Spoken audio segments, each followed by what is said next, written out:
I'm gonna show you how to dock here solo if you're alone. So I'm gonna prepare the lasso and I'm gonna lasso the, the thing on the shore and reverse, and you'll see how you do it solo. Okay? What angle would you like? Oh, just like, yeah, you can follow me in. So first I'm gonna get the rope ready for the lasso. So I make these long loops.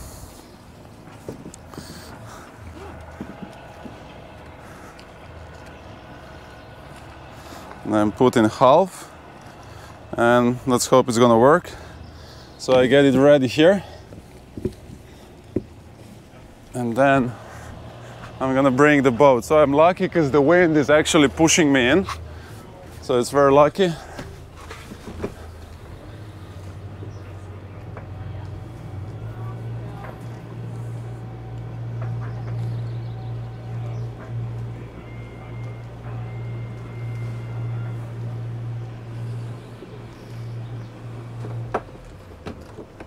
Now I'm gonna lock the wheel. I like to do this just with a throttle.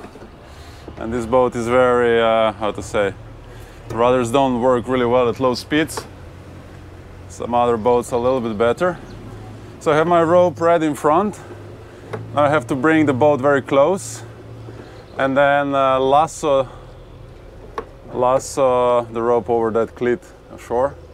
And then I'm gonna go a little bit reverse, and that's gonna keep me close to the shore. And we're gonna disembark people, and I can actually do this now just with one rope because I'm gonna use the engines. So I'm coming in, we can film there. Yeah. So I'm coming in, I'm neutral now. Now at one point I'm gonna turn right engine reverse. So I'm again using the momentum to slide in. Not so much today because see these rubbers ashore, they're kind of, I don't want to hit too much.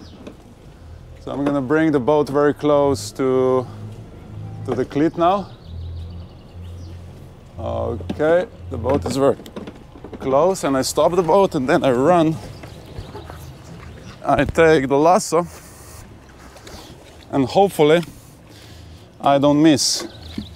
See, that's the thing. So you throw the line across. Okay, super lucky this time. And I tie it down. And now I run quickly backwards. And I'm just gonna reverse a little bit and just using the left engine.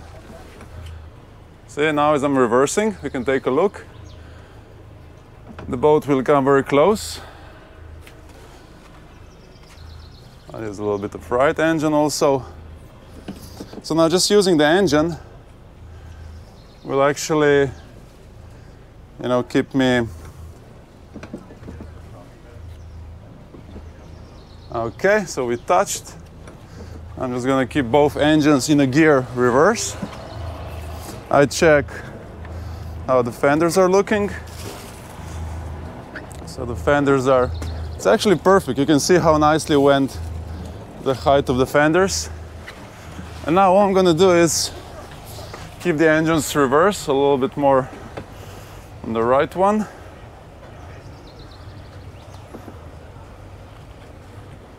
Now the boat stays here. Now we can disembark people, which is tricky because this is very high, but we'll figure out something. Actually, there's a thing you should never do. You should never leave the boat as the captain.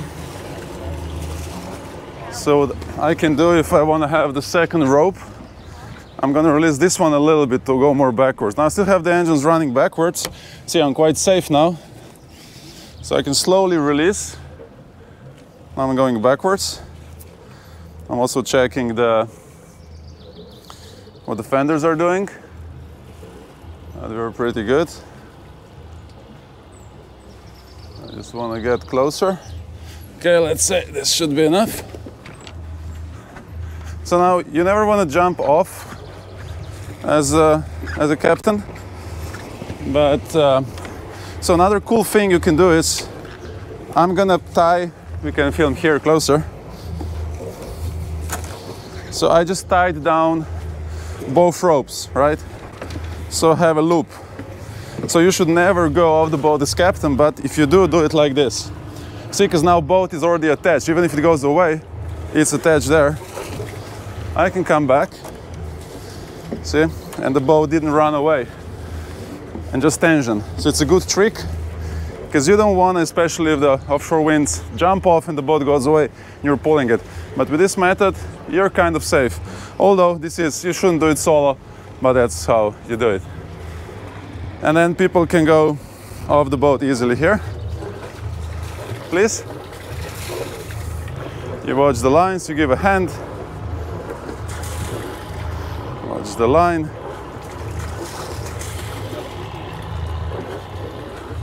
Okay. Okay. Okay, so now we're gonna leave.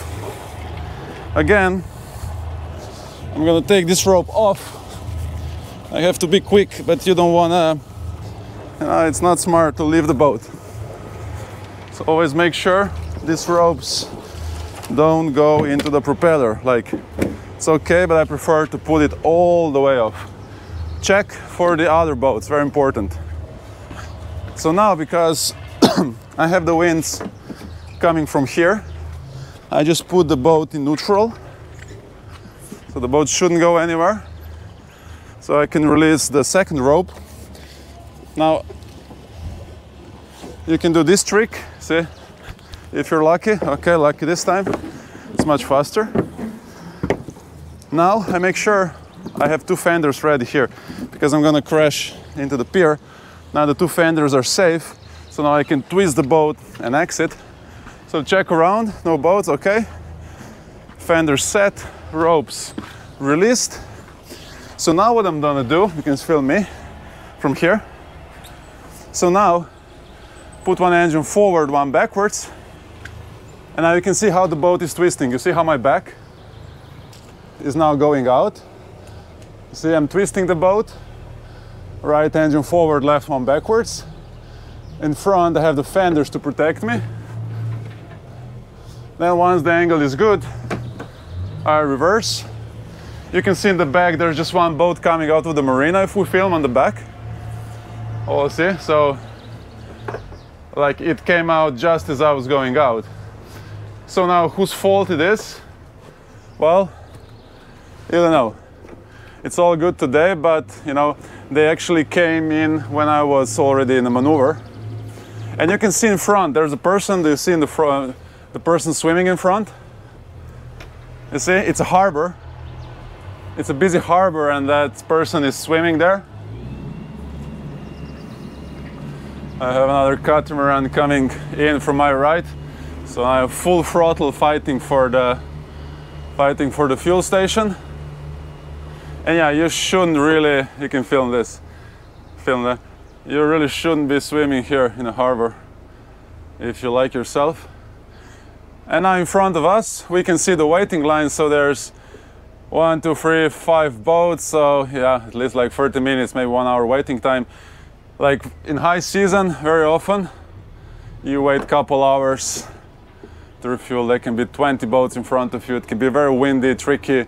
So schedule your refueling well, because it's just not fun.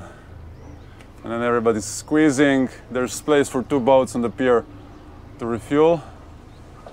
Now the line is getting bigger. You see very quickly there's more boats, and very suddenly it's going to be a couple hour waiting line. Now you should prepare your boat, you know, for docking. Now you can see this boat, Bavaria here, the fenders are too high. So what you do is you get your lines ready. So like in front, we have the line ready, we have the line ready in the back. And you set the height of your fenders to the height of the dock. Now you see this Bavaria, it's too low. Now the boat coming out, the fenders are, you know, they're too high. Bavaria has fenders too high. That boat also kind of, you see, too high. Now this Catamaran is actually good fender height. That boat has a good fender height. So prepare your boat, because otherwise you'll either crash into the pier or you're just gonna take a lot of time, you know, by the time you get the boat ready. Some people take, you know, 10 minutes to refuel, some people take 45 minutes. So it's good you're ready, prepared, do it quickly, because there's more people waiting. So get your ropes ready, organize, think how you're gonna dock, think how the wind is going. Right now the wind is going like this, and you can see most of the boats are going downwind, which, you know, I'm gonna go the other way around because I prefer docking upwind. So the wind is now like this, and it's just easier to go upwind because you can kind of slide in, but now the wind is pushing you down, so you have to stop the boat. So I just prefer to go upwind. I'm gonna cut this out. Hvala ti, samo da se on malo makne.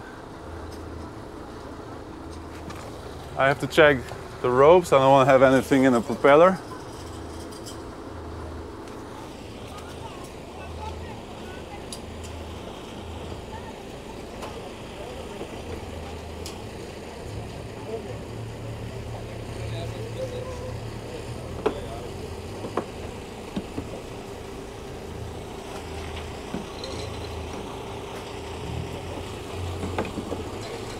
It's not easy to squeeze in here.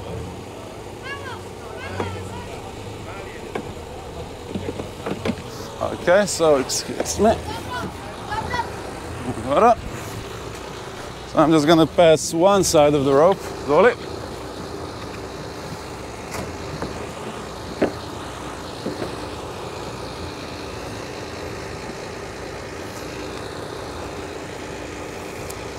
So because I passed just one side of the rope, he didn't have to give it back to me. Okay, we fit in.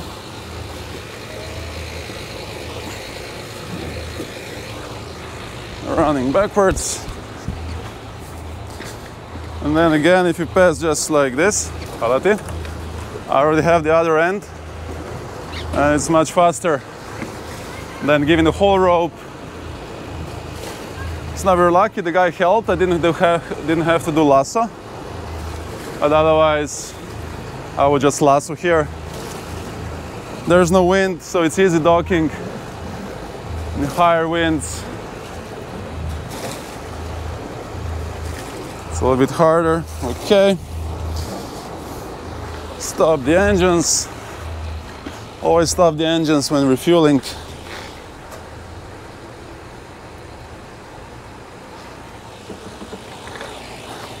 Now, make sure you take some piece of paper in case you spill the fuel. So this is the diesel. This boat is good because it has just on one side. Open. Okay, easy, and have this ready. And then hopefully you get a fuel line, which again, so that's why the line forms. Because, say, where's my hose? Nobody's helping here. And then you're not sure, should you go get it? You shouldn't go get it. So I'll just go, figure it out. But there's guys employed who should give you, so that's why such a long waiting line.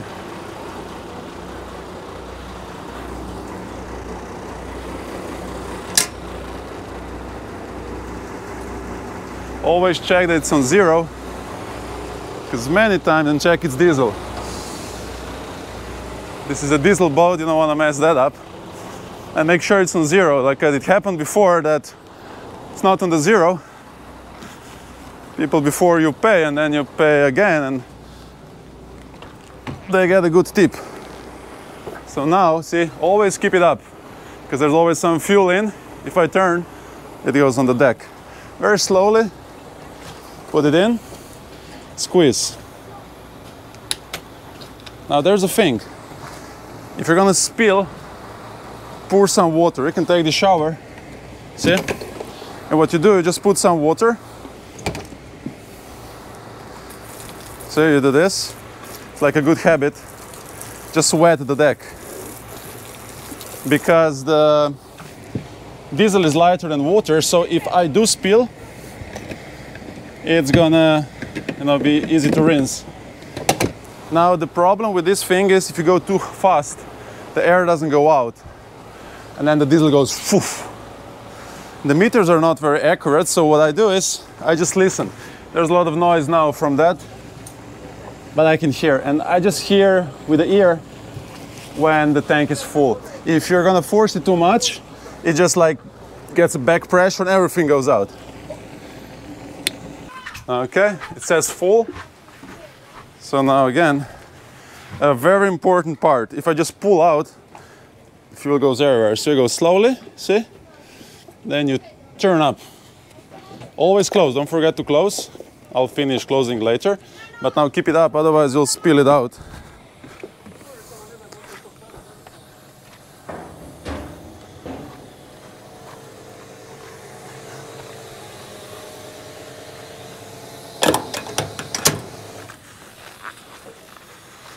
Okay, all good. So your feet can get very dirty from there. Don't walk too much. I'm gonna refill now this one. This is for the dinghy, it's gasoline, and we're good to go. Okay, thank you. So I'm quickly gonna put the ropes off before the second boats come in. So I'll have more space. So the boat in front of us is leaving. And just before the second one comes in, I'm gonna use this to exit easier. So the ropes are off, they're safe. I have fender in the back so I can twist the boat. And then as soon as this guy moves, I'm gonna move. So the guy in front, a little bit trouble. Okay, he's got, so again, I have fender in the back, which is protecting my boat. So I twist, and you can film the fender in the back touching all the way in the back. You see that one on the side? And now my bow is going out. Now we can film the bow. And now I have the angle, so it's very easy to exit. Now you can see all the boats in front, like they're just squeezing, they don't give us enough space. It's a usual trouble, you see? People not giving us space to maneuver the boat.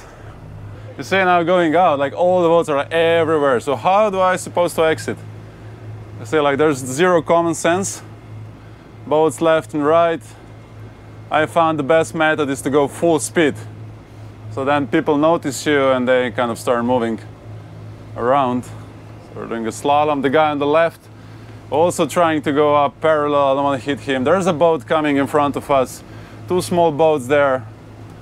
These guys on the right are way too close. Now he cannot maneuver because I'm going out. And this is a good day because usually like afternoon is going to be triple the boats and much more wind. So I have this guy in front, what he's going to do. Okay. All good today. But I'm saying again, this was a good day. It gets worse, much worse, so be ready. Now we're going back because we need to pick up some people, so we're going back for these boats. See, these boats here, they pop out so quickly. You think they're moored, but then suddenly, see, it's in front of you. You need to keep a good eye. So you see now all these boats are way too much squeezed together. And then they crash. They usually crash when the wind picks up. Here's the two boats docking. So nobody's helping them, although there's a guy who's supposed to help them. And this guy could go, you see, 2 meters more backwards. See, there's so much space he could give to the other boat, but no, he doesn't, just think about himself.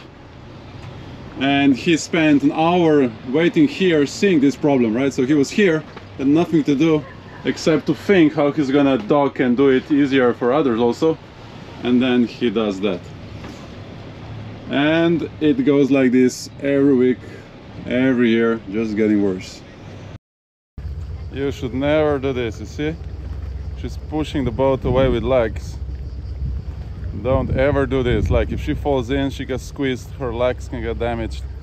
This is the worst thing you can do. Like never ever do that. You see, now she's sitting there. If she falls in the water, she can get under the propeller. See, it's like a nice fancy move, but it just ain't good.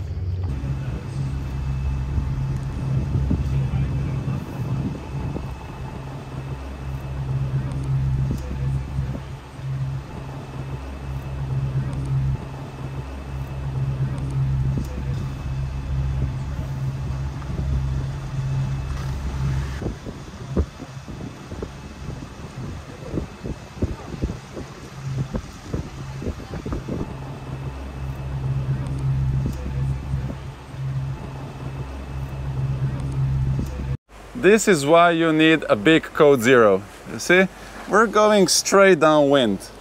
It's apparent wind angle 180. We have it on wind autopilot 179 just to make sure we don't mess it up, because here winds come from here and then more from here, and we're going straight downwind.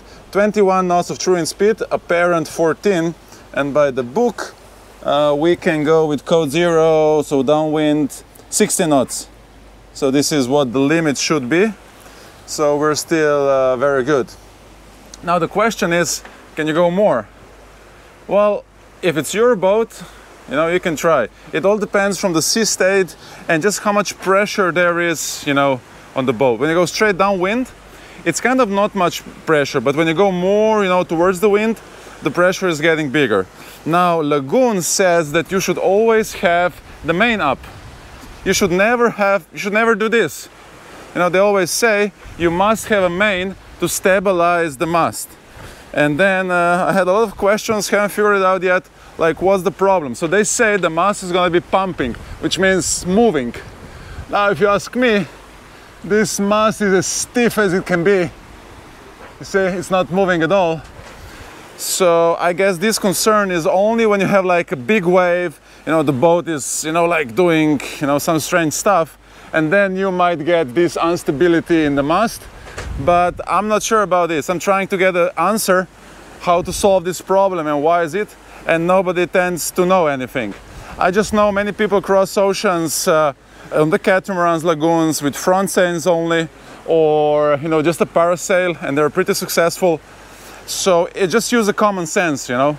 Some people then just put 2 reefs on the main, so you have a little bit. But you see, the problem is we're going straight downwind, right?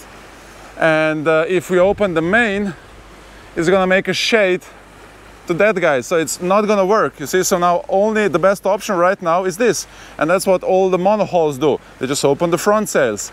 But now, because probably also because we don't have a backstay, but then again we have these wires which are, you know, very strong.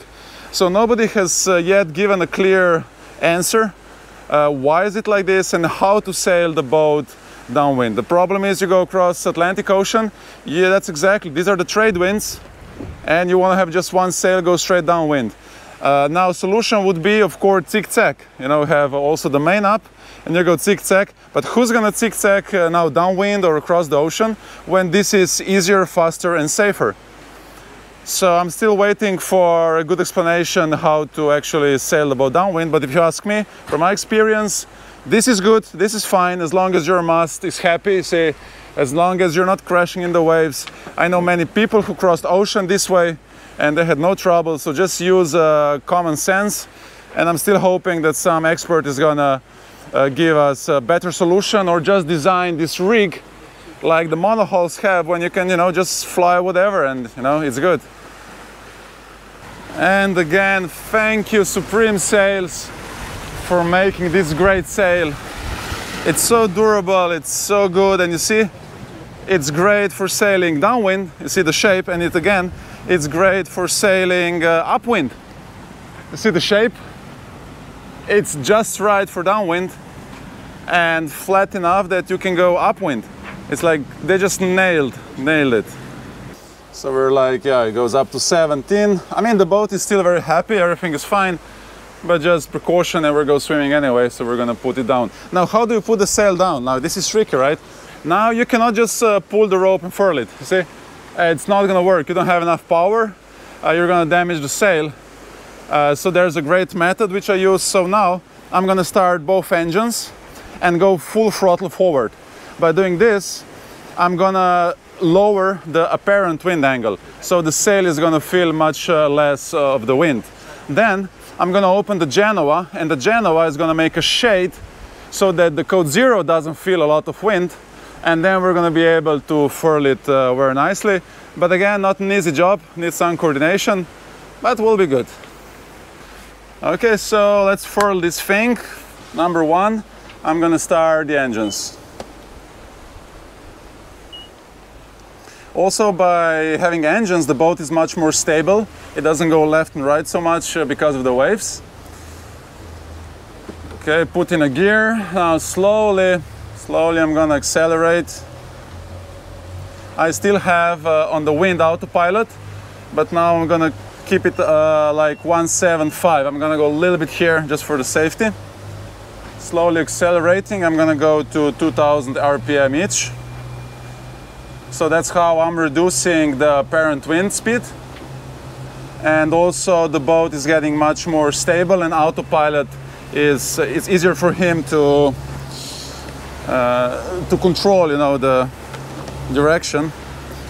Now I'm gonna open the Genoa. Now there's this thing, this winch is taken, so I cannot use it. See, that's the problem of, it's not a racing boat. But luckily, because there's no wind, I'm just gonna pull it out by hand.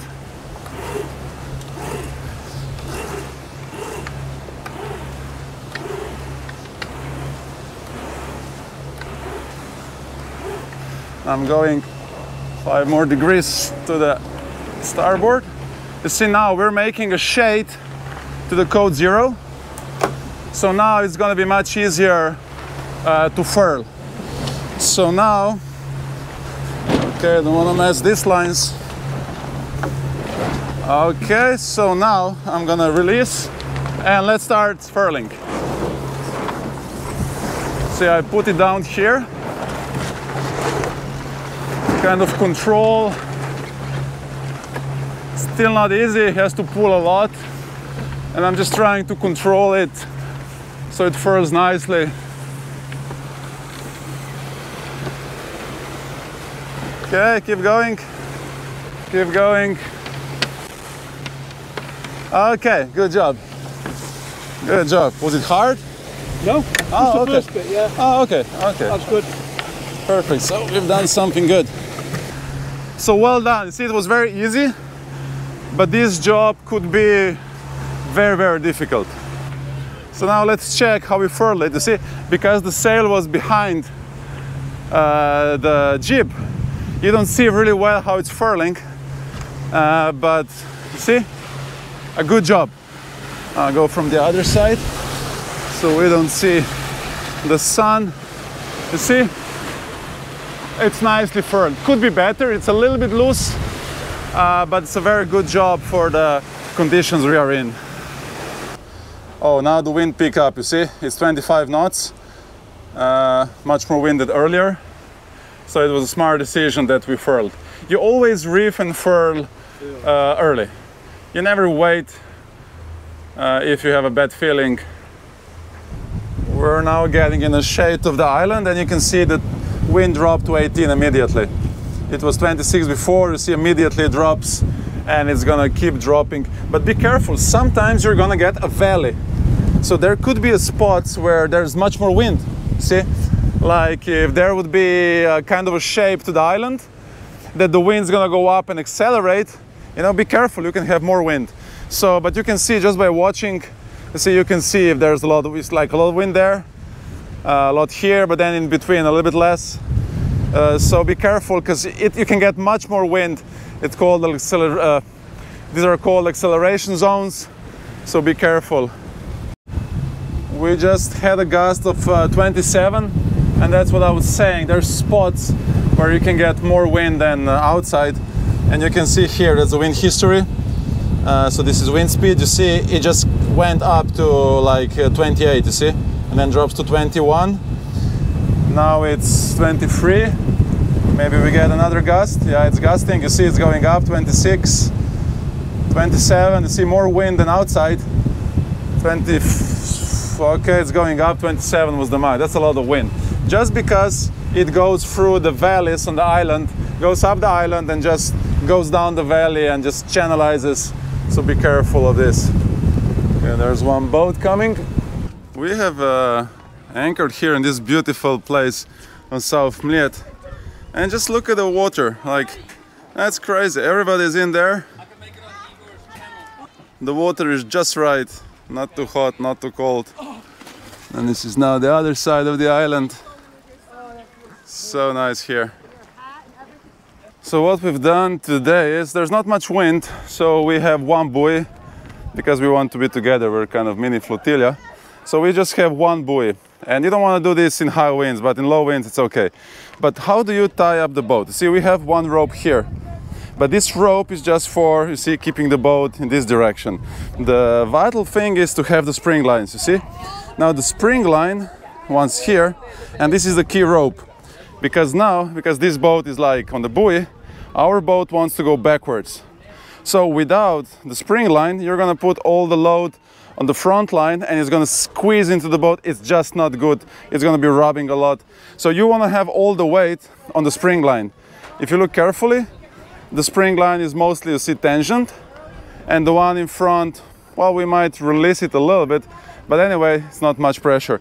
We have another spring line going backwards, which is actually preventing our boat from going forward. So it's not so vital, but because we have some swell and the boat is kind of going backward forwards, it just, you know, keeps us still. You see, now this one is taking over, and now the boat goes backwards. But remember, this is the vital rope. Like, all the load should be on this spring line, because it's low angle, and it's keeping our boat pulling forward, but not sideways into this boat. So, without the spring lines, all the load would go on the front one, and we would squeeze all the way into this one. It would push us in. There would be a lot of force on the forward cleats, and the fenders would be rubbing just not good. This is the new invention. We remove the dinghy and we have a hammock. Wave race. Perfect. This is the best thing we've done this season. I still haven't left the water. That looks good.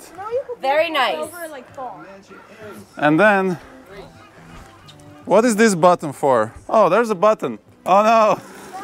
Oh no! Go in! Oh! Dunker! We have anchored here in this beautiful lagoon. We've been here so many times. It's just the best place. And we got the spot. So this is the spot all the way in where the nicest water is. And this is the paradise. This is the real paradise. Just look at this. So our boat is quite dirty after a couple days. You can see all the dirt, everything is salty, so you have to wash it.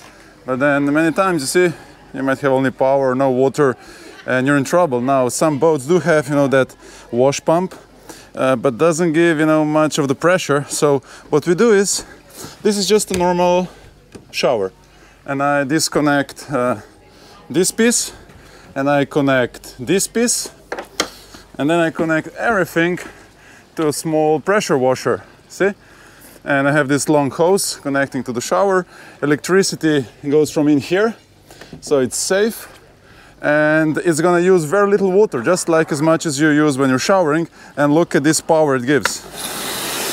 You see, all this dirt.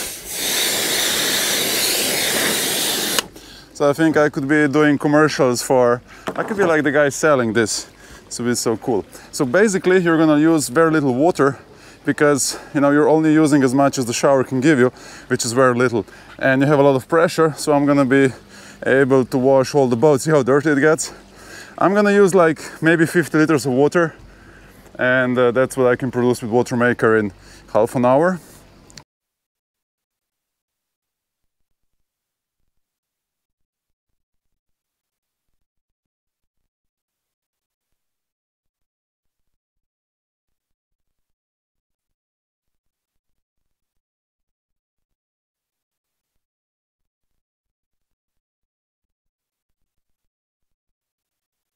So here's a little better view how this rope works. You see, so when the sail goes up, see this rope, and then when you go down, you see this rope pulls the sail, the top of the sail in.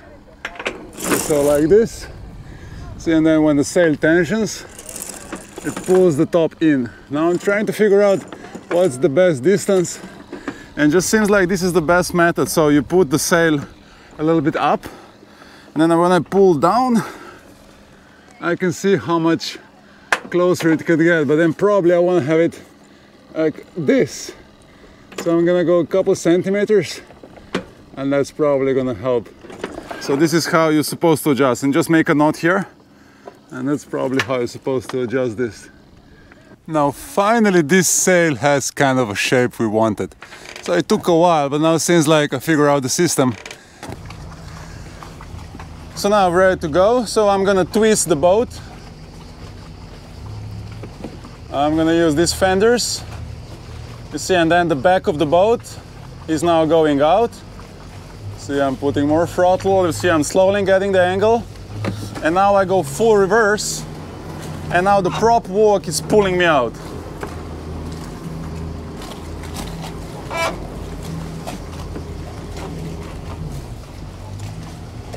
See, it couldn't be easier. If there would be another boat behind me, I could still turn the boat more. But the more you turn the boat, the bigger risk you could eventually hit the pier. But you could also turn the boat more. Then again, if there's another boat, I could use a spring, and then the spring would allow me to turn the boat like a lot, and then exit, and as exiting, release the spring line. So it's that easy. See, just use the right technique.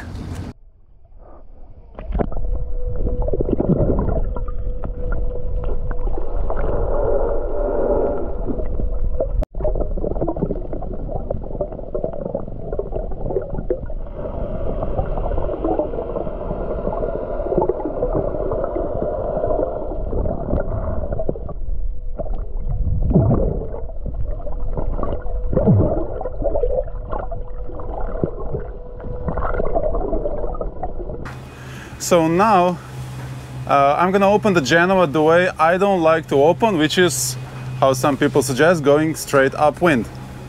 So let's see how this looks. This is how I don't do and how I don't like doing it. So I go wind, and I'm gonna make sure, well, there's a big boat coming, but let's squeeze quickly.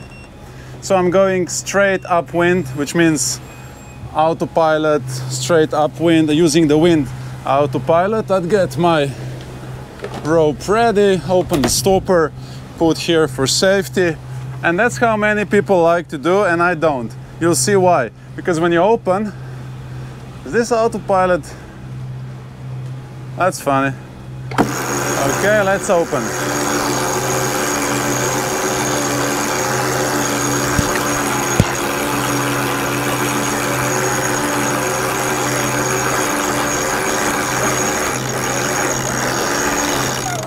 You see, I don't like to do it, it wasn't flapping too much. When it's stronger wind, you see the sail can start flapping. So that's why I always prefer to do it a little bit off the angle.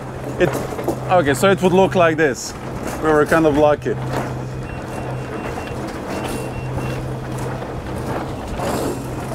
It wasn't the best example what I tried to show. But the point is, if you go straight upwind, you increase the apparent wind speed, everything shakes, so why not do it a little bit off? So in case we have a Genoa on and we don't wanna put it down, there's a good way how to put the mainsail up as the second. Usually the mainsail goes first and then the Genoa, but now what if you want to do it the other way around? Also the same method is used when you're reefing. You're sailing and you want to reef the main, it's just the same technique. So now I'm gonna set wind autopilot to 30 degrees apparent wind angle. And I'm still using the engines. Just a little bit of engine. Also, I'm gonna put my boom traveler all the way down. So I'm moving the traveler of the mainsail all the way to the other side. That's very important. It has to be there. Now, it's actually very easy to pull up the sail because the Genoa is now helping me and is guiding the sail through these buttons, through the lazy jack.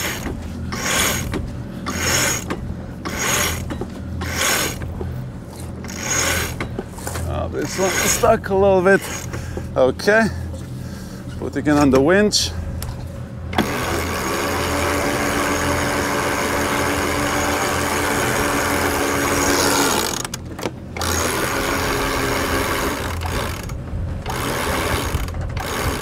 Okay, now I have a little bit trouble because the sail wants to go on that side of the boom lift. So I'm just gonna go 20 degrees apparent wind, even more there. And hopefully it's gonna bring it to this side. Okay, it's getting better. I'll go a little bit more. Now like 17. Okay, very good. So I can go a couple degrees back on the 25.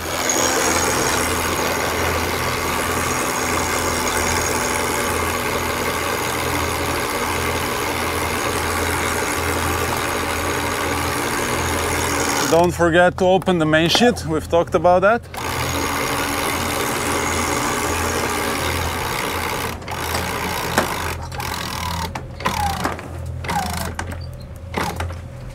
Okay, closing the main sheet, putting the bigger angle, will go 90 degrees apparent. Now I can release also the closing the stopper of the main halyard, and now I can also release a little bit the Genoa, because we're doing 90 degrees apparent wind angle. So what I was trying to show you, that when you're sailing just with the Genoa, and if you want to put the mainsail up, you go like 30, 25 degrees upwind. Like if you're sailing, then you can go, you know, like 33. Sometimes you can even do it without the engines. It just depends from the wind conditions. But you can use the engines to help.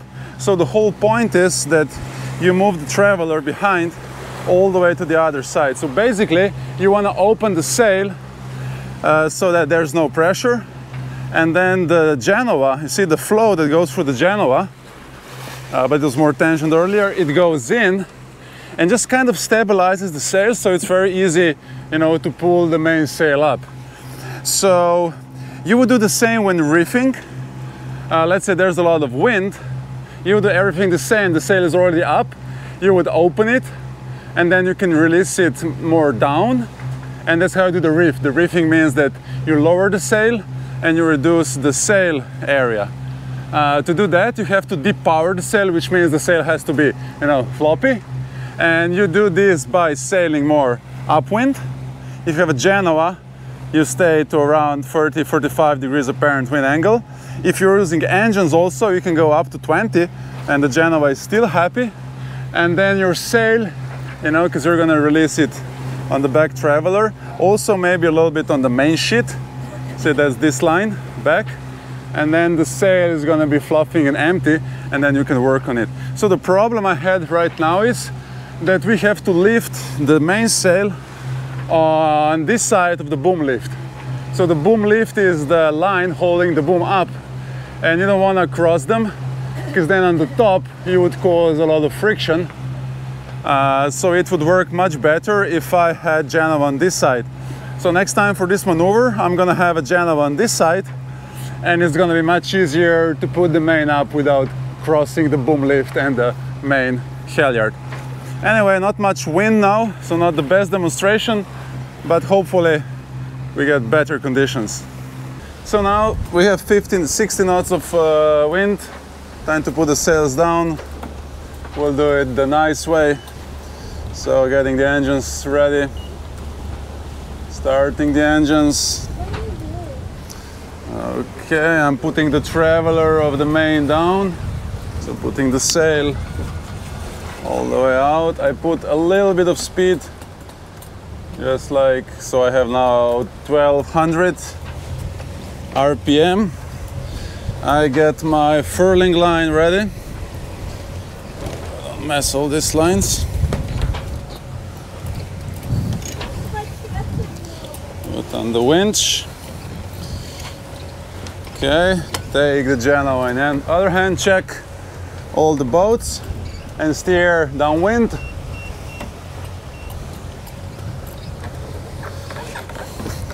Slowly start opening the Genoa. I'm now starting to sail downwind. So I'm reducing the apparent wind. See, so much less power now in the sails. And now I start furling.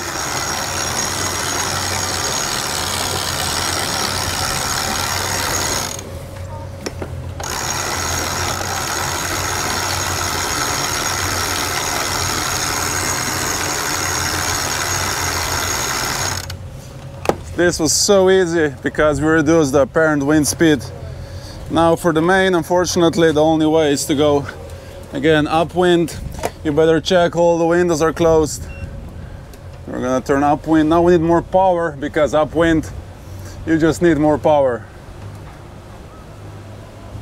So I'm gonna go 1600 is usually good. I'm gonna set my wind autopilot to 0. So wind autopilot is set to 0. I'm centering my mainsail traveler because we really have to point the sail upwind. It's looking good. I got my line ready to pull the sail down. Putting the main halyard on the winch a little bit to release the pressure of the, so press a little bit the winch, release the pressure from the stopper. Stopper is open. Check if everything looks good. Autopilot's a little bit off, but he's coming back. So I can start now releasing the sail. So I have my halyard ready down here. So I should have no trouble, but you know, things always coil and get tangled. So I'm gonna do now the quick method. Let's see what happens. I just pull and release this one. Yeah, it didn't work. See, always get some kind of. Okay, it worked in the second. So if you put your line very nicely, you can do this quick method. Sometimes get stuck a little bit here, but even if it does, it's easy to fix it. Putting some pressure. And that's it. It was super easy. What I wanted to say is, you see this thing? This is, you know, too close. It's a little bit of weighted, so you can throw it across when, of course, the sail is down.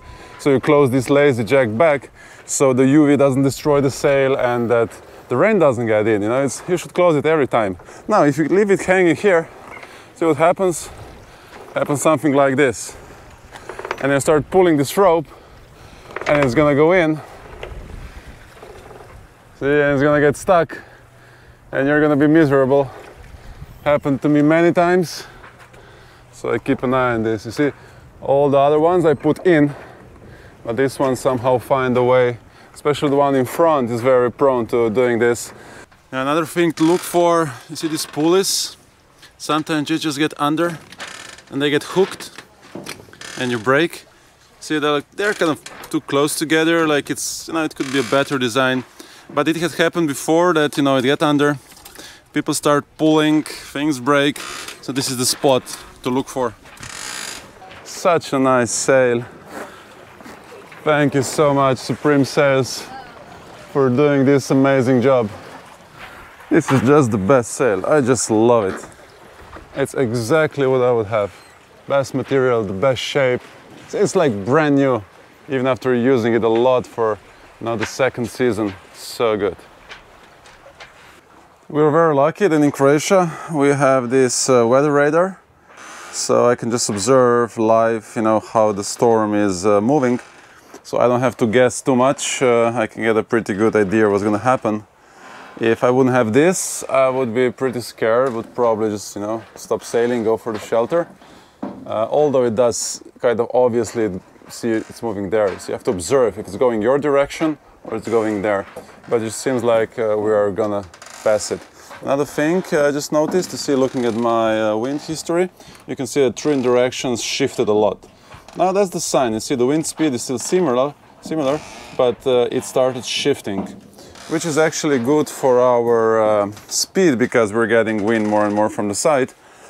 It could also be effect of the land, but it might be the effect of the storm. So you might see the wind is getting more and more from the storm, which means you could get this blowout from the storm. So now I have to be very careful and observe in case if the wind starts picking up, I'm gonna put this down immediately and just go for the shelter. But anyway, we are 3 miles from our final destination. Let's hope the weather holds. This was a great example. So just look at here.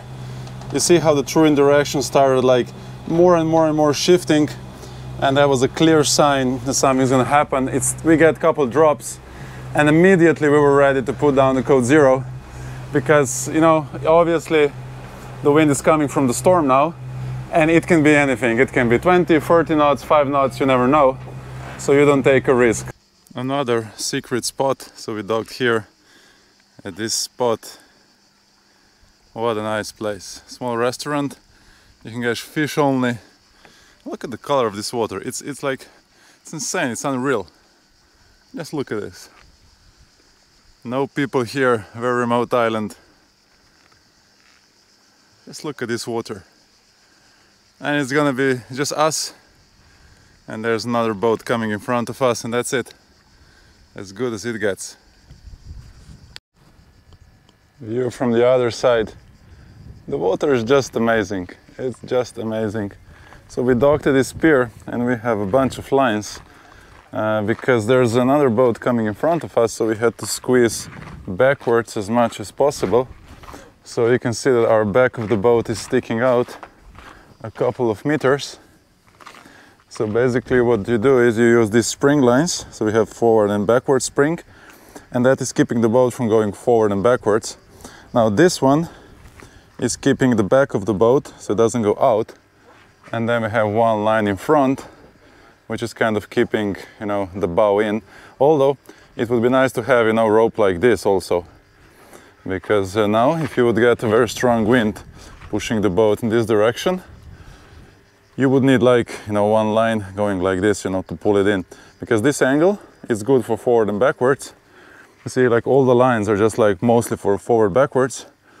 Now this one is good because the angle, you see, is gonna pull the boat in, but forward we don't have, because there is no place to tie, you know, like there's no ring, there's nothing, and it's gonna be calm, so it's just fine.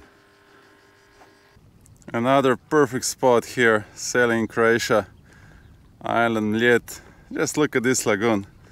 I don't think it gets better. This is like a perfect swimming spot. We have a couple of stand-up pedals, but just look at this. It's so nice. Another perfect swimming spot going towards Dubrovnik. Just look at this water. That's it. It's paradise. Doesn't get much better. So we're gonna moor here in this marina, Maslenica. It's a great place. I just love coming here. People are nice in the marina. It's one of the best places you can come, and a very beautiful town. But anyway, we have wind coming like this, and I'm gonna have a side wind, which, you know, it's tricky. So what we're trying to do is to do first that line in the back on the right side, and then I can go forward with the engines to keep the boat. And then we'll do the other back line. Then I'm gonna go forward with the engines, which is gonna stabilize the boat, so then I have loads of time to do mooring lines. Another option is do the mooring line after the first right line is fixed, with just more chances to catch the propeller. And in this way I can do it also. We'll just do this today. We'll see where the guys are gonna put us. Okay, my cameraman, thank you.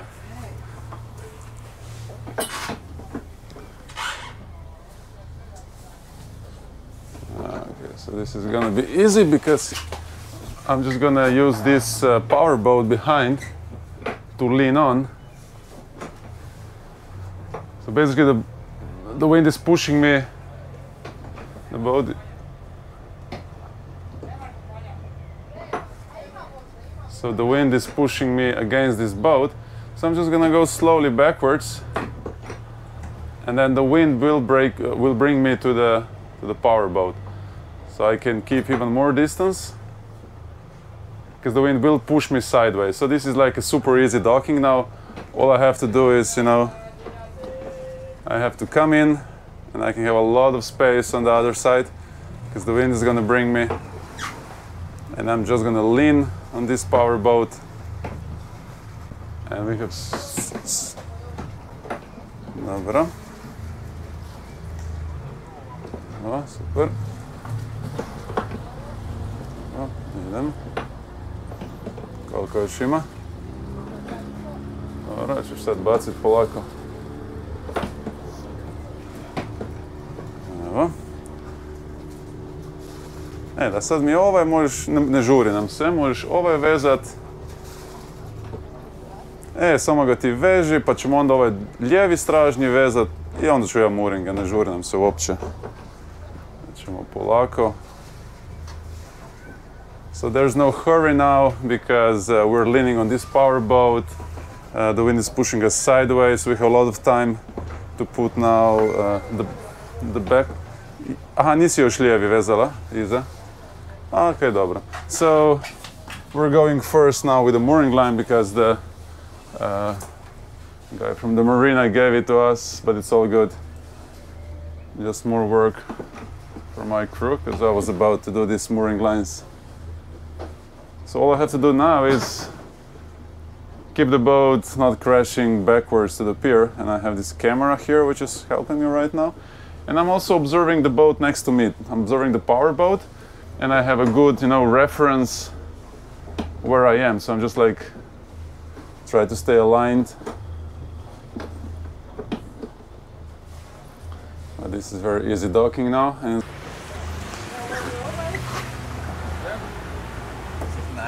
Nice. this is easy. Easy docking here.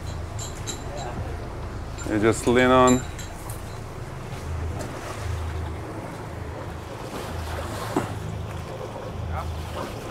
Može, hvala ti.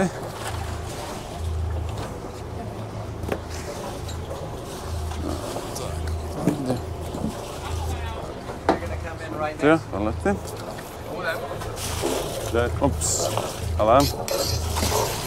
Evo, dam ti čaklju. A, nisi tu. Dobro.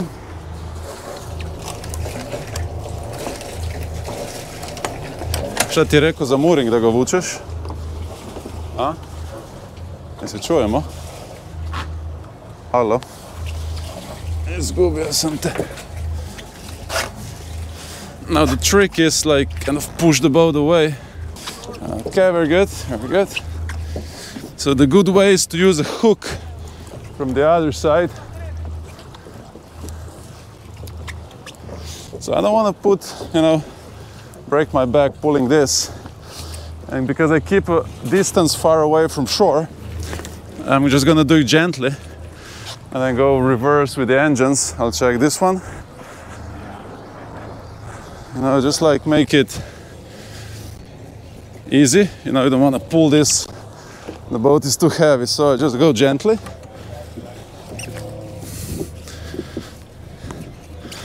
And because I'm far away from shore, I'm gonna use my engines to go backwards.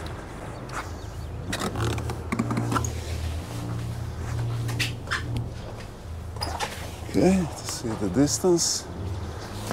Okay.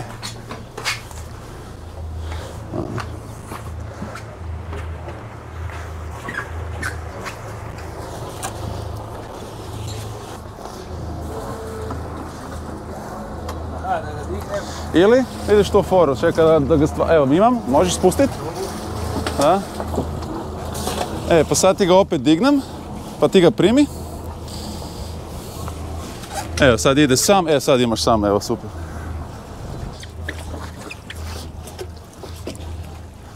So what I do here is, I don't want to do this and break my back. So I just hand tension, so it's easy, and then I go quickly under, full circle, always full circle, to put less tension on the cleat.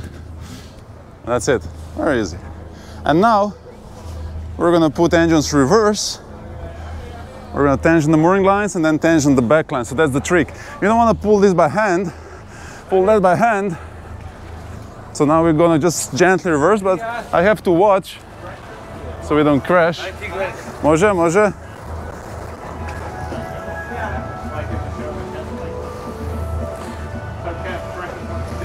Možeš ga, sad ga ustavi, samo ga u giru stavi. To?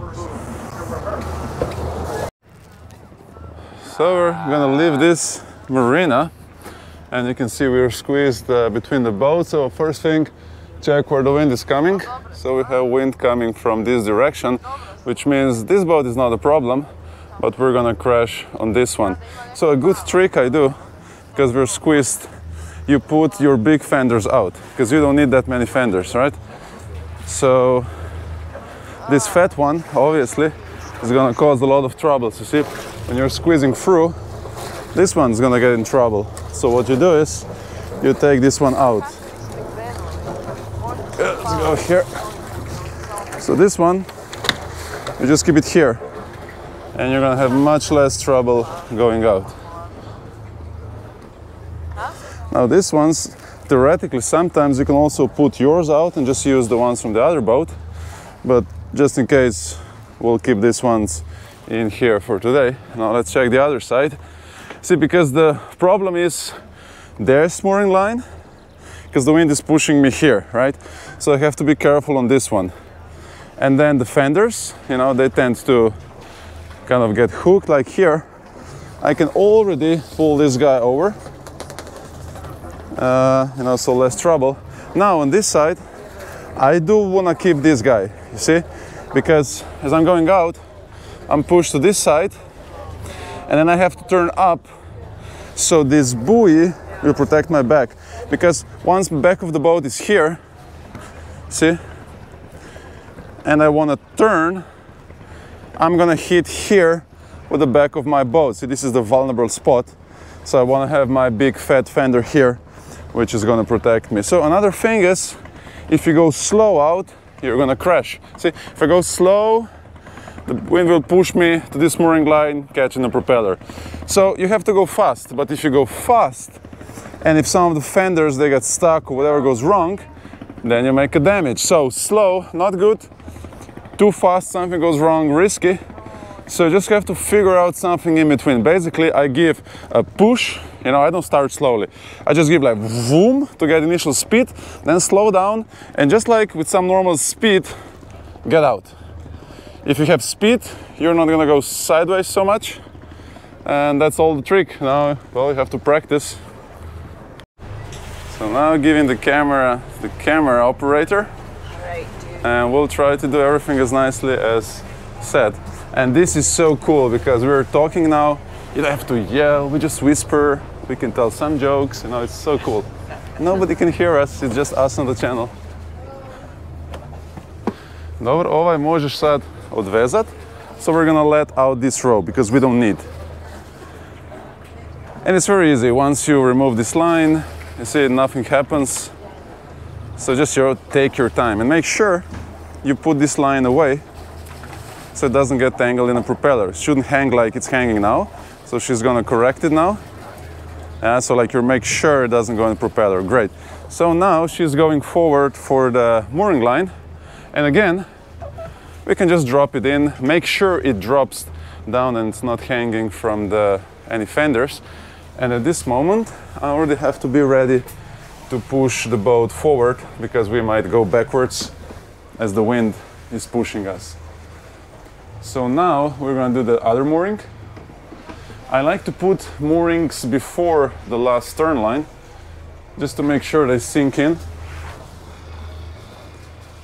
Još može? Sad, pogledaj da je mooring u moru, je li sigurno u moru? Pogledaj bokobrane. Je, I nije na bokobranima. So I just made sure that the mooring line is not on the fenders, because then you can again hook it. So she's going to do now the second, actually the last line, and that's the one I'm using, and I can stabilize the boat with this line. And then once that line is off, and I don't hurry again because I'm squeezed between the two boats, so there's absolutely no hurry. So I can wait until she slowly does her job, no hurry. And then when she's ready, yeah, so we're good. So what I do now is I can tilt the boat a little bit upwind because it's gonna push me down. That's why I have my fender on the back. And then just have, you know, that speed. See, so I go a little bit more with the right engine at initial angle. Now give a push. I give less push and basically just slide out, checking the fenders, a little bit more push. See, if you give push and then go natural, it's kind of safe, even if you do catch to the propeller. Oh, we're going like a lot there, see, yeah. Yeah, so hopefully it's okay. So now we can go neutral, and then just watch if everything is fine. You're looking the ropes, if we might hook, but everything is good today. So we can continue. Actually, it's funny because I was expecting to be pushed on this side, but for some reason I was pushed to the other one. There might be a current, or maybe I was pushed, I bounced, you know, with the fenders to that side. So I didn't really expect that, but well, you have to be ready for everything. Just observe what's going on. So it was easy, no wind, you know. Just remember, you need initial speed so you don't go sideways. Think about the fenders, get everything ready. You can put all the lines off, you wait, and then you go out. No hurry, you know, just take it slow and easy. Thank you.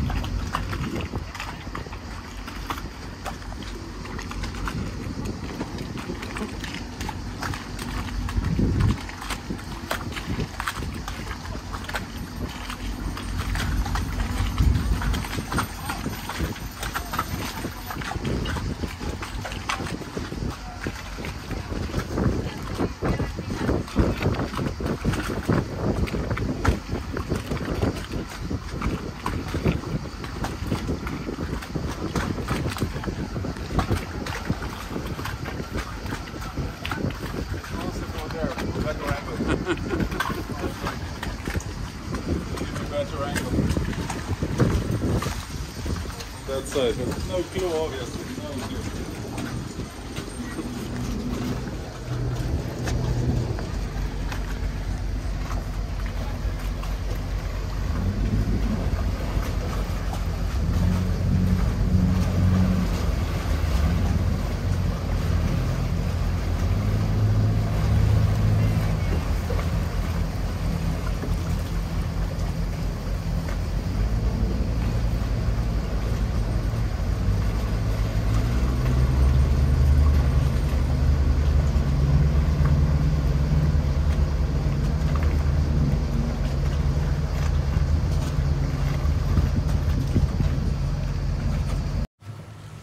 Now coming to Rulja, the biggest town on this island. Just look at this water. It's just like a random water. We're going in there and look at this. You can see through. It's so clean, so clear. And this is the place. This is where we go. We have docked here in Rulja. What amazing place this is. This is like, it's so nice. It's like Venice, but way nicer. This is the restaurant, Robinson. We're having a dinner here. So we're alongside this pier, Kornati out there. What a beautiful place. So we're docked on this floating pontoon. And that's the good thing, because when the water goes out, also the pontoon goes out. So there's no problem with fenders, right? Like this boat, you see, the boat's gonna go up and down, but this is the fixed pontoon. So if the water goes up too much, the fenders will pop out. There's another thing. So we have one rope here, 2 springs, and 1 rope in the back. Now the springs are doing their job, keeping the boat left and right, which is just great. But now looking at this rope, see, if it would be tangent a lot, it would be at a very high angle. And if, let's say, that boat there would tangent that rope too much and the water would be low, and then the water would go out, something might break, you see, because the length of the rope had to be changed. Like not in this case, because also the pontoon goes up and down. But still we left it very loose, because when you have angle like this, you see, and it pulls the boat down more than inside, you can get very big forces. Now getting on the boat, it's not always easy. So this is a new model, 46, and okay, we have these stairs here, which are pretty lucky, but otherwise, how do you get on your boat? You see, it's very high. Now the 46 has this step on the back, so you can kind of, you know, fit yourself here and you step, but only if you're lucky to have a good pier. So that's the 46, and the 450 has this great feature. It has these steps into the hull. See, so it's very easy to step in, and also it opens through the fence, what the new 46 doesn't have. So this is a great feature. Also the 380 here on this side has the same step, but not on the 46. So I'm really missing this feature. Also you can see that, see, there's a step down there, and this door is open. Like the 46, you see, it doesn't have anything of this. So sometimes you just have to hold here and climb. So I would really appreciate if the next boats would all have the step and the doors to open. It would be much easier to get on and off the boat. So we can see this is a floating pontoon, goes up and down, and so as the water goes out, also the boat will go up. Now this is a fixed pontoon here, so you have to be careful when tying the boat because the water might go up and down, depends on where you are. So you want to have these lines quite loose and keep the fenders in the water. So they did a good job, so the fenders should float in the water. So they're very loose. If they would be tensioned too much, too high, the water would go up, they could pop out. So what you do is you let them float. So this is great, you see they're floating. Again, this is Lagoon 400 and has a step here, you see? So it's easy to go on the boat. So all the old lagoons would have this step, but now the new ones, they just don't have it. Also, you can see this is a very short pier. So they tied this boat, you see, just like this, which you can do, but if you get very strong wind from there, this might not work. And then you can see there's more space left behind. So what I would do is, you would put this boat a couple meters more back. You see there's a lot of space. Like you want to have it centered as much as possible to the pier. So you can imagine now if the wind comes from that direction, see, it's going to turn a lot. Now the critical point is always this edge here. See, because if the boat turns, so they did put some fenders already on the pier, because if you get the boat turned like this, you can puncture the boat on this edge, a very dangerous one. Now again, so their ropes are quite loose, which is good, especially the short ones. The fenders are floating in the water, which is very good, but then again it would be so easy to go a couple more meters behind, because there's enough space, and then there would be less boat looking over the pier in the front, a little bit safer. But there was not much winds today, so it's just fine. Top of the hill, Kornati Islands. It was worth coming up here. It's just beautiful. Just look at this. Rulia, our boat is down there. What a great town. Natural harbor. Just look, this is ridiculous. This is so nice. Our crew member just gave a great idea. So why is like this not like a little bit down, or actually there could be a cover. See, like this should be a little bit lower in, and there should be a cover. So you open only when you need it, and when you don't need it, you just put, the rope in, and you close. See, it would be way better, easier, would look good. This rope wouldn't be in the way, and I guess people forget it goes in a propeller. You wouldn't have to coil this each time. You could have a seat here, like it would be a huge upgrade. It's just like a little bit like, what's the word, like clumsy. It's just a little bit clumsy, I would expect a little bit better, finish. And then these buttons, it's all good. So these buttons on the Lagoon 50, they put them on the top. So whoever had a seat, they started turning. And when it turns, you see, you're gonna break. This is gonna go in, definitely something's gonna break. So Harken used to have this like a safety. You could turn this, so you couldn't access the buttons. But now it's not possible to, close it for the safety. So there's gonna be a kid who's gonna go, oh, there's a button, like whoosh, and everything is gonna break down. So also this should be like inside. So there should be like a cover. You open, and then inside there's this winch, this button, and the rope. And when you're done, you just close, and it would be much safer and much better. So my crew member Jill just had a great question which I wasn't able to answer, and she was like, why does the boat of this size and fancy boat has only one ladder to go in the water? And I was like, I don't know. And that's a good point. Like, why is there only one ladder? It's like it's in this side, and then you go on the other side and there is no ladder. And my answer was because they were cheap. Because that's exactly what people need, more ladders to go in. So this boat can fit 8, 9, 10 people. And then usually there's a traffic jam on the ladders. There's always somebody going in slowly, and then, they're like, oh, it's cold water, going slowly. There's another guy who wants to go out, it's already freezing, And then the kids fight who's gonna go out, who's gonna go in. And this is a great point. I think the boat of this size should have one here, should have one here, and maybe one more, so people can go in and out. Another thing, this ladder, this is just like, it's good for the like sport people. I've had guests who weren't able to go into the water here, like, you know, elderly people, they cannot go in the water on these stairs. Like, why is this not a little bit, you know, better, a little bit, you know, stronger, bigger, easier to go in the water? Because on this boat you also get grandmothers, grandfathers, all kind of people, and they just cannot go in the water. It's not fair. We took a buoy here in this beautiful Vis town, an island Vis, and the cool thing is, you see, there's another Lagoon 46. It actually says Sailing Joy YouTube. Seems like they're YouTubers. But anyway, you see, we do have these cleats, and they don't have, because we installed this, and originally you have to tie like this. So if you look carefully, you're going to see that there are ropes. So they're using these cleats, and the rope goes around the hull. And it just makes a lot of noise. It's always squeaking. It's, you know, a little bit damaging always the gel coat. So because we have this, we can sleep at night.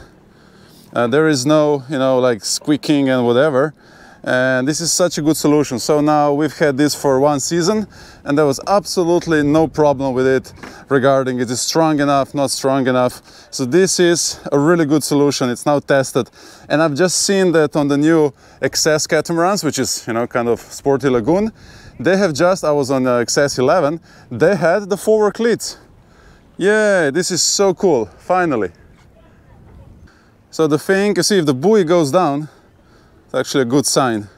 That means that the buoy is, you know, like working. But anyway, you want to have this angle very big. See this line, if you have a buoy here and this line goes at a very small angle, you put a lot of pressure on the lines and the cleats. So the further out the buoy goes, the better it is. So this is like something in between. If we had a very strong storm, I would let out the ropes even more, like further out, the better it is. Then in Croatia, you know, you have variable winds at night, so sometimes just stops, and then the buoy will just get close to the boat and start banging. So what I do is I just tension these 2 lines, you know, very short, which is not good for strong winds, remember, because you put a lot of pressure on the cleats and the ropes. But if there's no wind, I just tension both lines, I get the buoy in between, like just enough so it's not able to hit into the hulls, and then we can have a good rest. Now the problem with see that boat is that when there's no wind, the ropes are going to go under the hull and it's going to start scratching the anti-fouling. So it's kind of not the best. Now there is one pros to this. If you get very strange winds when the boat goes forward and backwards, when the boat goes forward over the buoy, now these ropes might touch this, you see the green Dynama stuff. We protected it with a green hose, and it could put a lot of pressure, because the buoy would go under and the boat would go forward, a lot of pressure on the code 0 system, which is not good. So this is the only, you know, the problem we have right now here. Now looking at that boat, this problem would be smaller, because the ropes would go under. You know, you would scratch a little bit the anti-fouling, but it wouldn't probably go on the code 0 lines. Now, if you expect conditions like this, hey, we still have these cleats, right? So we can always use this, and very rarely you have those conditions. But if you do have, like in a small bay, the wind shifts from here, from there, the boat is moving a lot, then yeah, we just use these cleats. But like the last season, always use this, and we had no problem. The good solution.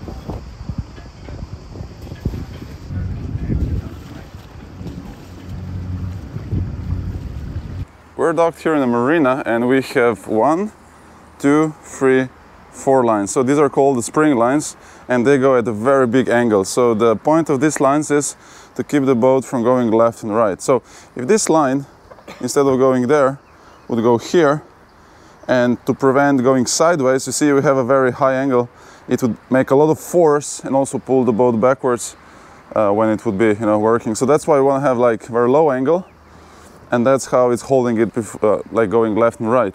Now these lines, they're intended to prevent boat from going forward and backwards.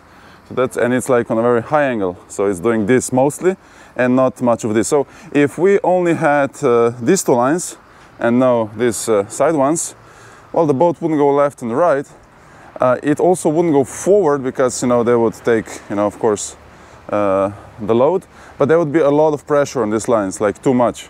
If we wouldn't have this and you just have the side two ones, like everything would be fine, but the boat would be going left and right a lot, and probably you're bored because the boat would be moving left and right, which eventually fall in the water, slip. Also this one's a little bit better, but that's why we put these guys, mostly to keep the boat from going left and right, so the board doesn't fall in, and to keep everything professional. Because if there's another boat here and they're squeezed, many times they're just squeezed together, you put this to prevent your boat leaning on the other boat and his ropes taking the load of your boat.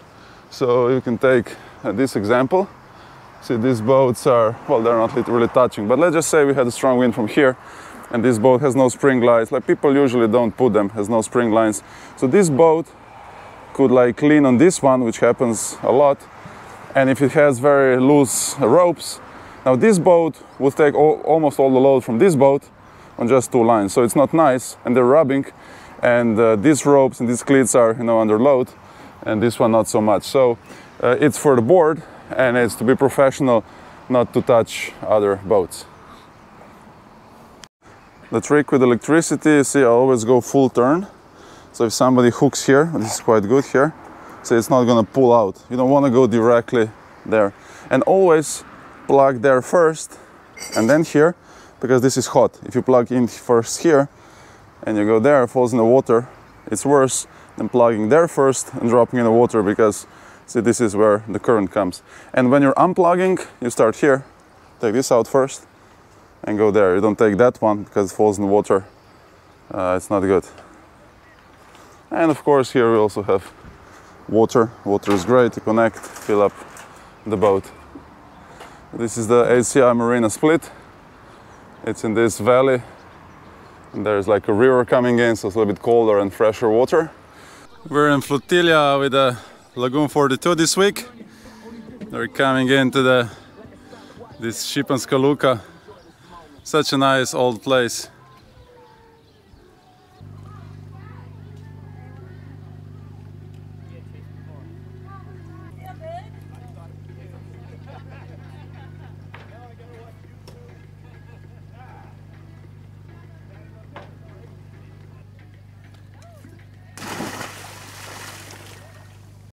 So we've just lifted up the anchor, and there's this trick. So now the anchor is up, but so if you want to have, because of course the windlass is using electricity. Now, if you're gonna be neutral, so like 800 RPM, just the engine idling, you don't produce that much electricity as you would if you press this button. See, there's a button. If I just go forward, now the propeller starts turning, right? But then if I press this button, see here, and then I go forward, now it doesn't go in a gear. It's just the throttle. So I disengaged, no connection. Now it's not turning the propeller, you see? If I just go forward without pressing the button, the propeller turns, the gear engages. But if I just go with the button and forward, now just the engine is running. So I can give, you see, to 1600, and now the alternator, this is the thing that's making the electricity on the engine, is rotating much quicker. So right now I'm producing way more electricity. So the good trick is when you have to lift a lot of chain, or even when pulling a person on the mast with a winch, you can put both engines, or just one, but even better both, let's say on 1600 RPM, with pressing these buttons in. So now you see we're not moving because the propellers are not turning, but the engines are turning much quicker, which means the alternator is turning much quicker, and the alternator is the thing that makes electricity. So now we have much more power, and the winch is much happier, it's much better for the batteries. So whenever you're going to be using, you know, any of these things for a long time, or like you dropped 100 meters of chain, this is a great method to save the batteries, and also the winch works faster and struggling less. So it's a good trick. Some people are also charging their boats, but you should never charge your boat batteries with the engine, because if the engine is not under, you know, load, the combustion is bad, so it gets dirty. But again, some people, you know, just do it in the morning. They start the engine and they run it to charge the batteries. Do this instead. See, don't run it on like this, because now you're producing much less electricity. So press the button, go forward, get to the RPM. You're going to produce much electricity, much more electricity, and the engine is going to work for the less time to produce, to charge the batteries. Oh, is she surfing?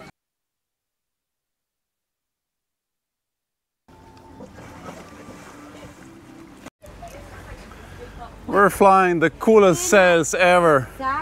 There's loads of boats. That's going to be fun. And there's lots of kite surfers and surfers. This is like the place in Croatia. 15 knots of true wind speed, doing 5 knots just with this beautiful sail. Now, because they don't have it, they have just a jib. They'll probably open it. Like, they cannot go as fast and so efficient in this way. So that's why I gotta get one of these. This is so cool. And this is a channel, so the wind, just squeezes through and goes shoo. So we're gonna have good winds for the next 3-4 miles. And then it's gonna drop, but looking good, looking really good. The master who made this sail, Supreme Sails, this guy have done such a good job with this sail. I just love it. I've talked so many times. It's the material, it's the shape, it's like they've nailed it. They couldn't done better. We're in this beautiful bay down there, Igor restaurant, my favorite restaurant. Like, the weather could be better. It's gonna be sunny again tomorrow. So we have these Bura winds, and Bura winds are like krigel kragel, left and right, up and down, left and right. So it's a great opportunity to show you why the big volume buoy is good. You see, now, so we have 2 ropes. You see, now it's tensioning, just one is holding, and the buoy goes down, you see? And the volume of the buoy is working as a suspension, you see? If there was no buoy, it would just go like a bang. Now, it goes, and then the buoy starts sinking, and the volume of the buoy is actually working like as a suspension, like just on the car. It goes nicely. And then there's much less force on the cleats. You see again, it goes down, comes up. So you don't want to be too short on the buoy. If you get too close to the buoy and the buoy is pulled out, then it cannot sink, right? It's gonna just pull it up. So you have to put rope long enough that the buoy goes under, and if the buoy sinks when there's a pressure, that's a good sign, and that's how it should be. And the buoy should be a volume big enough. Usually they're not, but these ones are really good. You see, this is like a huge volume. Again, you see pressure now on that rope. Okay, there's a big gust. You see, the buoy went all the way under. This is so cool. It has to go all the way under. That means we are tied in correctly. So you want to have long ropes, the longer the better. Just depends how much space you have around you. Like, the longer the better the rope. Oh, buoy goes down again. See, this is good. If the old buoy goes under the water, you're correct. If it doesn't go down, you have to put more line. This is a bad example. You see, the buoy is too close, especially in these winds. It's just too close, and then it's not going to work as a suspension. But yeah, there's, you see, another boat. And the buoy is way too close. Everybody's watching me from the boat. But you see, the buoy doesn't go down, it doesn't work like a suspension.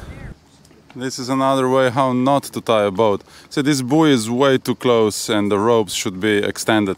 See, the block is down there and the angle goes like this, so there's so much force. And each time the buoy, gets under tension, he's like, maybe we'll hear now. Every gust is gonna bring Average Croatian evening. We had a great sailing day, but then everything gets calm. The day winds go to sleep, the moon comes up, and it's gonna be super nice to sleep.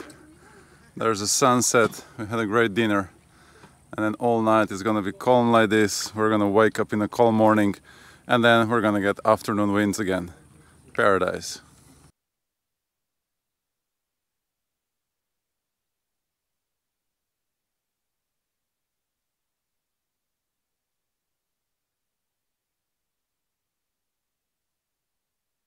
We're entering Kornati National Park. It's so nice here. You can see like a landscape, it's a little bit different. You see all these islands.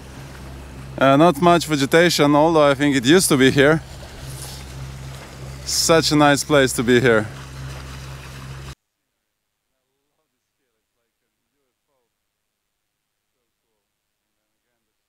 A great small village, restaurant, and very interesting lagoon. Very nice here, shallow water. And look at this entrance, it's just a small tiny entrance.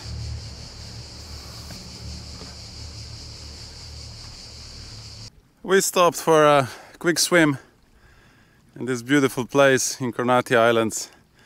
Let's look at the water, there's a small island. It's like a paradise swimming spot. Let's look at this. Does it get better? Maybe it does, but I don't need any better. That's a paradise.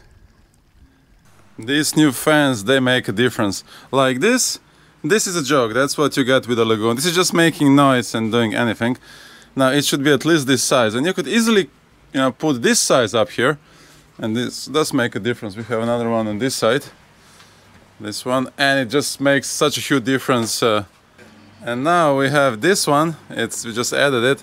And this gives such a nice air in this area, because usually when you're on the anchor, the wind is blowing, and around here there is no air at all. Now this is so cool, like all the way up to here you can feel it, and now it's on minimum, and this I recommend, highly recommend. Maybe we could fit another one here, or maybe Lagoon could integrate it in the roof.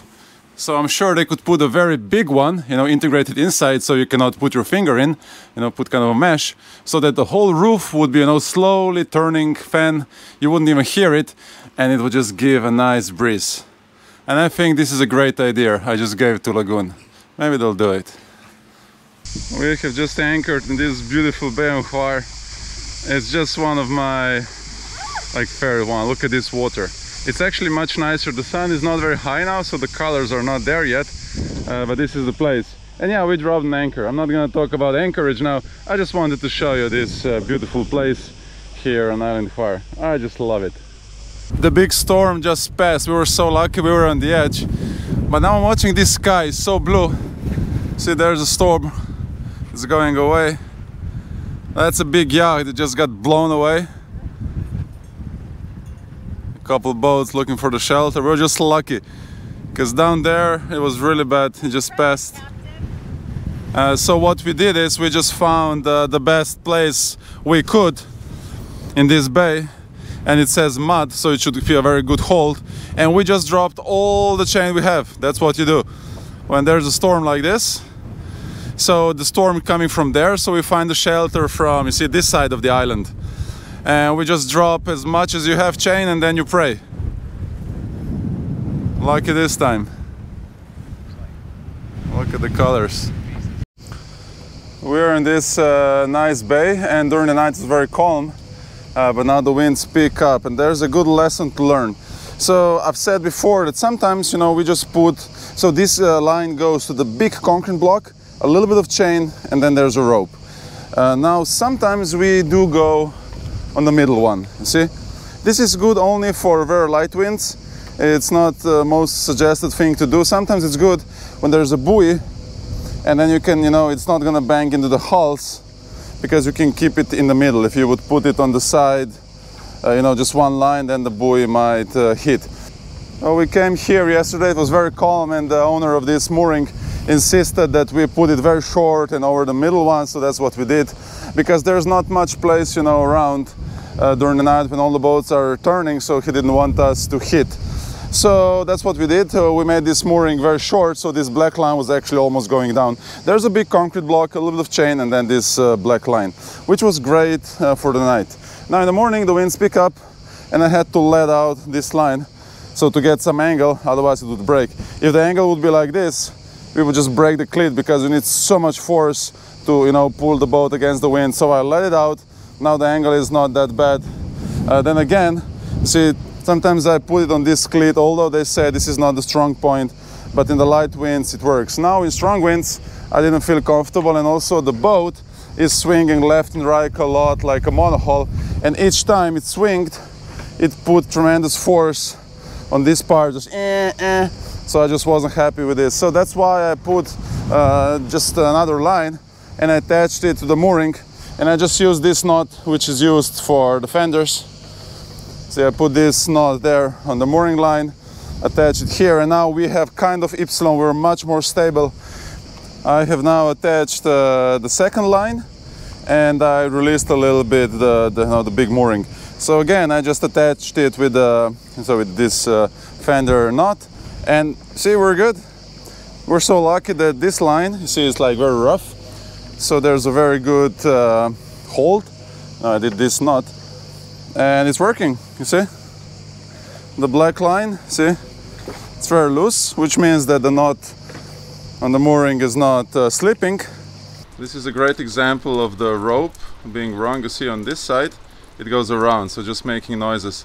But on the other side, you can see it went across, but then the light is right here. So probably, you know, if they get a lot of wind, they're gonna break the navigation light. And also, see, the rope can put a lot of pressure on the fan. So this navigation light is right here. I've broken one before. There's always problem with these planks. So I think all the boats should have hydraulic planks, because these wooden ones, this is what happens. They keep falling in the water. Like these guys. You see right now, if there's a big wave, you could make a hole in the boat. If it gets, you know, in between the pier and the boat, very easy to damage the boat. You just make a hole. So because they connected it on the both sides, they're able to retrieve it. But it's not a good idea to attach it on the both sides, because then it can get between the boat and the pier, and you make a hole. So the best thing is, if you have a wooden plank, once you go off the boat, you just pull it ashore. Or see, this boat only has two lines, stern lines. You should put cross lines, springs, and then the boat is much more stable, and the plank is not gonna fall in the water. Usually it falls when the boat is moving too much. But if you have a wooden one, you know, when you go off, just remove it. Another example when these red fenders come very handy. So it's a very sharp pier, so you can damage or puncture the boat very easily. So why not, you know, just put the fenders? And we have one line here in the back, and there's one line in the front. So, you know, why wouldn't you just, you know, dock your dinghy properly? Most of the people would just, you know, use the front line and let it bang around. But if you do it properly, you see, these fenders are gonna protect your boat.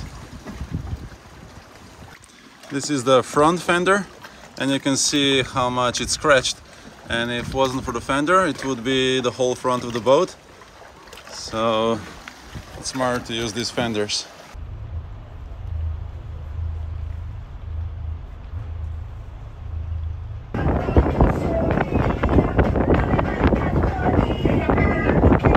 Yeah, why not? So watching this catamaran, it's under engine.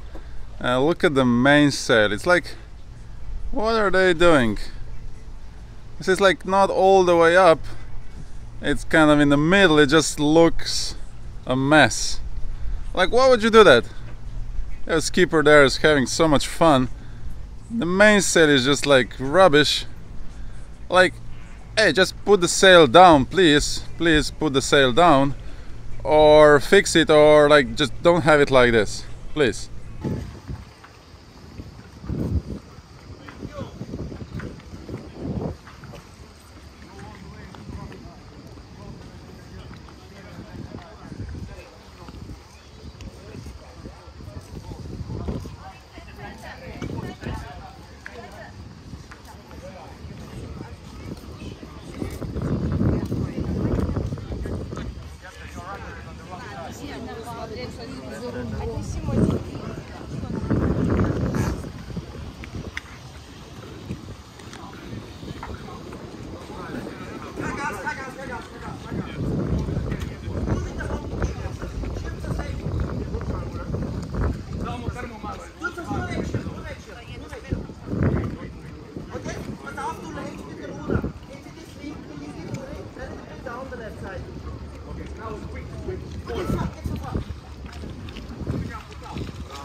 We just got this pizza and look at this.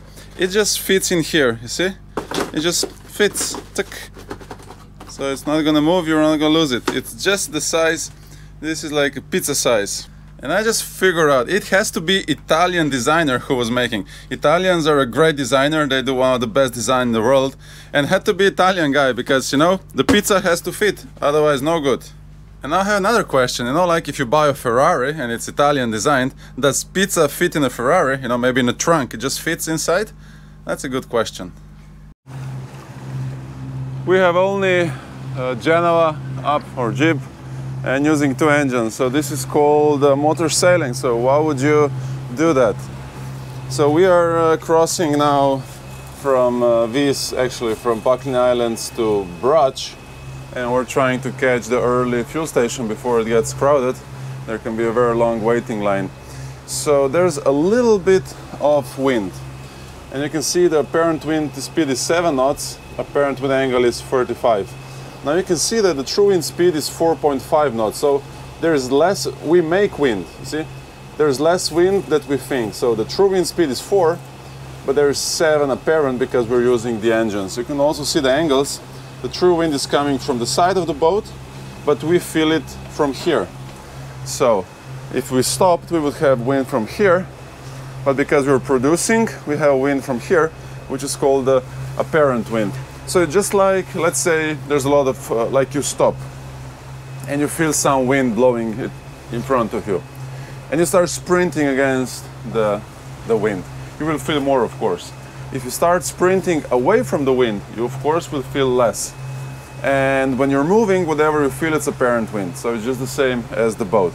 Now we can use this wind that we actually produce to put it in the sails. So because this angle is still okay, if it would be like under 30, it wouldn't work. It would be too much upwind.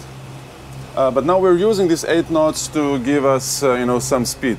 We could use, of course, the mainsail. We could use any sail, the more the better. But usually in these conditions, when you just have to go for 1 hour, you're not gonna mess, you know, with putting up the mainsail. It's just a lot of work. But if you're on a monohull, you have a furling main, we would put it. So motor sailing, you can put any sail. You know, it doesn't matter, it has to be this one. We put it just because it's so easy to unfurl. And we're just going there, so we don't want to mess, you know, it's too much work to put the main for just short, you know, distance. And we're using now 2 engines. Well, we could be using just one, see? And you can use the left or the right one, it doesn't matter. You can always run just one engine, it's all fine. They're not connected and it doesn't matter really for the boat. But we're using two because we need the speed and we want to get there before it gets crowded. So we're all in, two engines, the sail.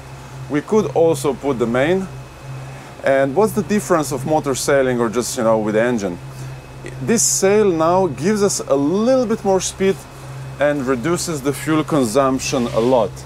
So it actually does make a lot of sense to motor sail, and it's so easy to unfurl, you know, this front sail.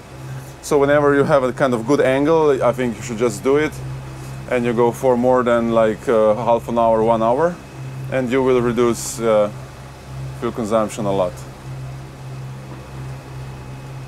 Now, because there's only 4 knots of true wind speed, we wouldn't be able to just sail with the sail. So if we stop the engines, we would stop. And this is this paradox, because we produce wind. So we almost double the wind with the engines, and then we use this wind to help us use less fuel. Kind of doesn't make sense. You make wind, and then you use this wind, you know, to sail. It's super cool. Anchored in this beautiful bay here in Croatia, just the monohull and us. Beautiful water. Oh, there's a drone. It's an annoying sound, like a mosquito.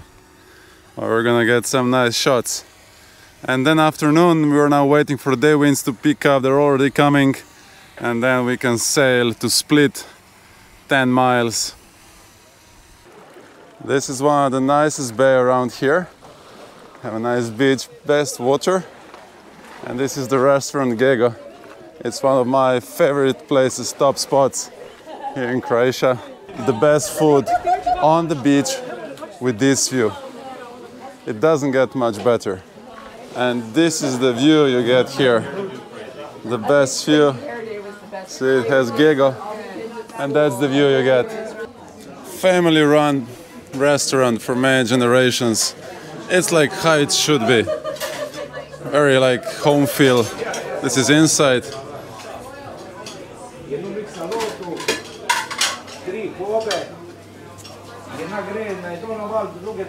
So we have mother and father, and the son took over now. And father was the master chef. But the things are getting now even better. So I'm really looking forward what this young man is gonna do with this restaurant. And the sister is in school, but she will come to help us. Sandra. Yeah. Oh, so the sister also comes to help. Exactly. Yeah. This is the best octopus salad you can get. You have a salad, and you can see there's a real grill behind. So that's why things taste so good. Oh, I like this drinking spot. It's actually half of the boat. This is so unique. We have the octopus salad. So good. Mussels, different kind of mussels, so good. And this sauce, it's kind of wine sauce. And then you dip the bread in. So good. Jure, the master chef. Yes. And the grill should always be made on real fire, not electric. And this is how you make the real stuff. This is how you get the good taste. That's how the kitchen should look. Fried calamari, seafood risotto, the specialty of this house. It just tastes amazing. The fish plate for two arrived. This is it. This is how it should be. A little bit of fish, a little bit of calamari, and a little bit of this small scampi. Another seafood risotto and shrimps with vegetables. It tastes good, it looks good. A rainy day today, and we're using two engines in Genoa, and I'll try to explain why using these tactics. So we're doing going from here to here, and this is 50 nautical miles, so around 2 hours if you would go full speed, or much more if you go slower. Now the winds are kind of from here and here, and it's Bura wind, which makes a short choppy wave. Now the winds, you see, right now the angle is actually quite good. So, and we have 12 knots of true wind speed. So, you know, you could theoretically sail. And there is one sailboat down there sailing. Now the question is, you know, how much risk do you want to take? So right now we have two engines in Genoa because our thinking is we want to get across here as fast as possible. It's raining, we don't want to get any storm. And the more speed and the faster we go, the less waves, the people will feel better. So this is our idea now, just like cross as safe, as quick as possible with most comfort. Now, of course, we could just use one engine and a little bit of sail. We could have also the mainsail up and both engines, or just sail or Genoa mainsail and one engine, so any combination. So having a mainsail up right now would actually, maybe help a little bit with stability and speed. But the question is, do you want to do it when you have weather like this, and be outside? It can be slippery, wet, you might have to climb up there. So it's so easy, it's just a 2-hour crossing, and you just open the Genoa. If this would be a very long delivery, then we would go probably with both sails, because it would make kind of sense if you go for one day. But my suggestion is that in conditions like this, you just go full speed, both engines, because both engines kind of also give stability on the waves. Just open the Genoa, it's going to give you stability, because the wind is pushing you like this, so the boat is moving much less left and right. And I just find this is the smartest, most comfortable thing to do. Now, if you want to be more sporty and you don't mind spending more time on these waves, of course, you can just sail, and it would be just a nice sailing. You just have to watch for the gusts and any storms coming. This is the coolest window ever. And then you get closer, and it's the window. So let's take a look through what's on the other side. Oh, there's a spider. He made a net over the window, so we cannot go through. But this is such a cool window. So the situation is we have to go around that island. So we are basically going around. And initially we had winds from behind, which means we actually had a code 0 and we were sailing downwind, so which now we furled. Now the wind has switched from this side, so you can see here on the wind, see the wind is like this, which means it's coming from here. So I'm gonna open the Genoa now, still loose, I'm just controlling, and now as the sail is opening, I can just see like release the black one by hand. And now we just picked up the good speed. It would be great to have both sails right now, but because we don't know what's behind and there's a lot of traffic, we're just motor sailing like this. We have more speed and much less fuel. Everybody's happy. So when motor sailing, which means you have both sails, one sail, one engine, two engine, there's a lot of combination. There's like no rule, but generally I would use just one engine. Now we're running two engines, they're both on 2000 RPM, we have the sail, and because there's a lot of traffic around that corner, we'll just, keep going like this. If this would be a longer run, I would probably just shut off one engine and keep the other one on 2000 RPM. Now, which one should you have running, left or right one? It's very easy. So it's all about the rudder angle and what the sails are doing to the boat. So if you go in here to the autopilot, you see this number here? This is telling you the rudder angle. See how much it's angled. And then you want to use the engine that's going to compensate for that rudder.